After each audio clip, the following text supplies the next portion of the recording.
บายดีพี่น้องสบายดีทุกคนวันนี้มาพบกับซอกน้องเอิญซาลาเด้อจ้าแล้วก็ชาวลินดาเนาะแล้วก็ชาวยิงเพิ่นอยู่ข้างในพุ่นวันนี้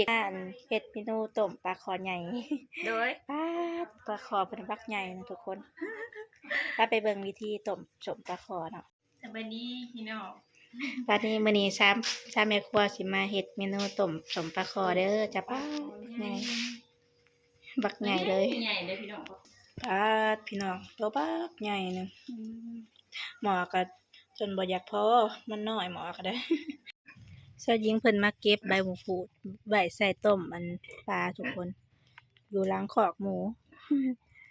ทางไปกะกีดไปบ่ได้ซับเซิน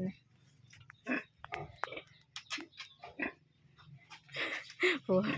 ซายิงเราต้นน้อยกว่าเฮานี่ยวนคอกหมูเพิ่นก็มีต้นมะฮุ่งนำทุกคนเป็นหมากได้หลายหมากเกือบได้เฉพาะ10หมากเลยเกือบได้10หมากแล้วได้มาแล้วซายิงเพิ่นก็ล้างเนาะทำความสะอาดเตรียมสิไปใส่ต้มเนาะนี่ทุกคนอันนี้คือปลาอันที่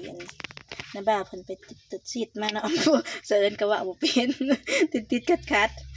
เพิ่นไปซีดมาเนาะป้าหลายๆเลยยังอีกตัวหนึ่งตัวใหญ่นะทุกคนไม่ได้พี่น้องแล้วก็มีตัวซ้ำแขนเนาะมันอะไรนี่ซายิงเพิ่นเอาใบมะกรูดลงแล้วทุกคนมันสิงไข่บ่มีบ่ซะยิงต้มใส่ใบมะกรูดนี่ก็หอมๆเด้อพี่น้องด้วยบัดแล้วทุกคนเด้อพี่น้องกินต้มสมปลาคอน้ำ3 สาว 4 สาวเนาะ3 สาว 4 สาวข้าจะยิงต้มแล้วบ่พลาดความนัวโอ้โหแซ่บ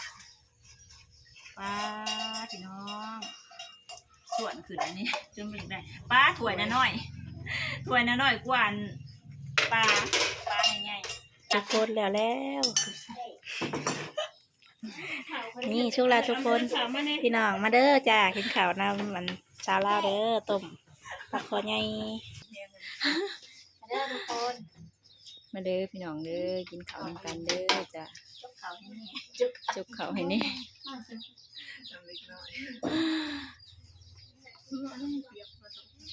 ว้าพี่น้องเสยิงเป็นจุกข้าวให้เสือนจุกเป็นปั่นเลยพาน้องไปเล่นเด้อกินอิ่มเลย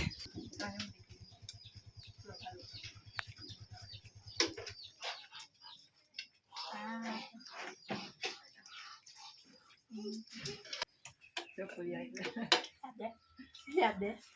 แซ่บเด้เสือนเพิ่นว่าต้มปลาโอ้ไม่แก้วมันจะใครทักพี่น้องเดี๋ยวข้าวโตจะจิบใส่กันนี่เนาะข้าวโตจะกินข้าวก่อนมาหาพ่อกันมาจ้าหาผู้ได้รับเป็นเด็กไปเรื่อยๆค่ะเพื่อแล้วก็แซ่บก็ติดตามแล้วก็กระดิ่งกระเจี๊ยบเนาะสำหรับมื้อนี้จะได้ดีและสวัสดีจ้าทุกท่าน